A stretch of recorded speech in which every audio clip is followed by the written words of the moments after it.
The Chairman's Sprint Prize, Group 1, 1,200 metres, of course, the scratching of Mr. Stunning, unfortunately, but headed by Santa Ana Lane. World's highest rated sprint at the moment. Hugh Bowman in the saddle, draws barrier 9, beat the clock from 5. Little Giants for Vincent. A big one on International Day, finished 4th in the sprint there. Rattan, who rolled, beat the clock last time out. Enzo's Lad, 2 from 2 in Group 1s in New Zealand.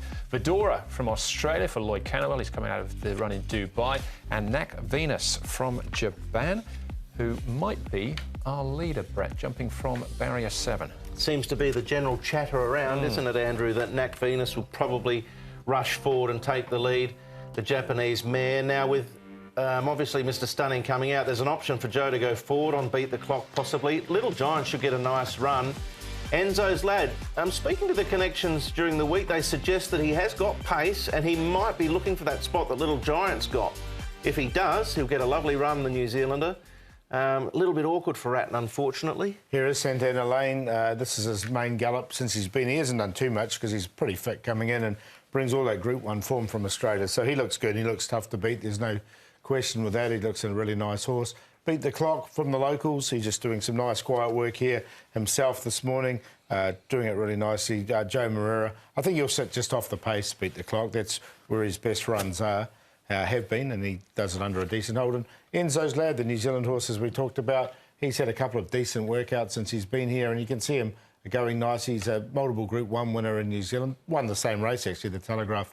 It is left-handed. He's going right-handed now. He's only run right-handed once in his life. The only 2 times he's running Group 1s, he's won them both. Yeah, interesting. Left-handed. Can't do bad. Like you're trying to talk him down. Let's start off with the Australian Santa Ana Lane and Sam Freedman. He's a 5-time Group 1 winner, including in the TJ last time out. Are you coming here with the best horse in the race, do you think? Yeah, we think so. Look, we think he's got the ability to run sectionals that most horses probably can't, and if he produces what we know he can and what he has, in his 5 Group 1s, then he'll be hard to beat. But bearing in mind that, it's an international Group 1 and we're away from home, and there's locals here that know the track well and they're seasoned and ready to go. So, but our horse is in good order. They're all important considerations, but he does looks a nice horse in the morning. He looks pretty good in the morning, yeah. Obviously comes here 3 points higher in the ratings than Chautauqua did too. So if that's the case and he brings that form, he's hard to stop. Yeah, definitely. You're going to have to take a short price, I think. He's going to start odds on. He looks good. He's not favoured at this stage, though. Enzo's Lads, trying to pump his tyres up. 2 from 2 in Group 1s. This is the Telegraph we're having a look at now, the most recent one this year. What do we think? We saw that track work. Sorry, Paul. He's actually a bigger horse than Santa Ana Lane. When you looked at that piece of track work, it sort of looked the opposite. £1,270, Santa Ana Lane 11.86. There you go, £100 between the two, Paul. Yep, and here he is there. You can see him. He was a big price when he won this race as well, the Group 1, but he's won it 2 years in a row, and he won it nicely, and he can't take anything away from him. So great story for Michael Pittman and his son Matthew. If they could have some success, they've had a great week from what I understand, and let's hope he runs well. Yeah, ticket in the lottery. I think Michael described it, and we wish them all the best. Nak Venus. So we expect her to probably be in the front when they swing for home. It's just whether she can hold on, I suppose. And that's the key. I mean, you take Take, of course, champion jockey for so long aboard. If he can dictate. We know that one of the likely favourites, Santa Ana Lane, is going to get back. If he can stack them up, I think this horse can run a race at a big price. So I'm going to make him a long shot. The class is the question for her, but overall she's been very consistent, and I do think she'll lead. And she's got some form around Fine Needle, a length or 2 around him. Pretty decent form, so she could run a very cheeky race, I think. All right, that is Nak Venus. More local form to have a look at here. With Rattan rolling the big 2 in Beat the Clock and Mr. Stunning, Pingu Spark and Winner's Way playing a minor role. We mentioned going into this race that, Beat the Clock had an extra run over Mr. Stunning, so that was good. So I still think that's an advantage for Beat the Clock against the other opposition here.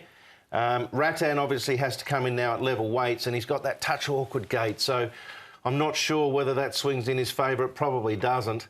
So Beat the Clock definitely in. Rattan was borderline for me in the end. I left him out. Yeah, I did as well. But I think Beat the Clock's the best of the locals, no doubt. Yeah. He's come up short too, hasn't he? Certainly is now with the scratching of Mr. Stunning, if there was any doubt before. So which way do you jump on? Well, I'm going to go with Nak Venus, the Japanese horse. We'll take him as the long shot. He's come up a really decent price here, 25 and 5 at this stage. Santa Ana Lane, obviously the hardest to beat, and if he brings that Australian form, then he should win it.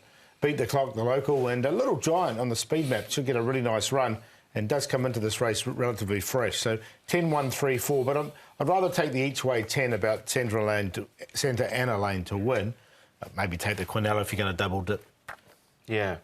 I'm with Paul to some extent. I think Nac Venus will lead and run a very big race, but I just think power, class will probably overhaul her in the end, and I didn't put her in. But I see where you're coming from, Paul. I went Santa Ana Lane, Beat the Clock. I agree with Little Giant. He's a little smoky in the race for me. I think he's definitely one to include in the exotics. And I put in Fedora as well. I know she's had that little setback during the week. She's come good. Bit close to my heart coming from South Australia as well. So she snuck in just ahead of Nac Venus. 1, 3, 4, 9. Yeah, I got Fedora in as well. Spent some of my formative years in South Australia, Yeah. So she gets her in as well. But 1 and 3 is the queue. Hunter Valley. I've actually gone with Barossa Valley. Yeah, well. Beat the Clock to beat Santa Ana Lane there. Home track advantage, that's what I'm siding with there. All right, that is the Chairman's Sprint Prize.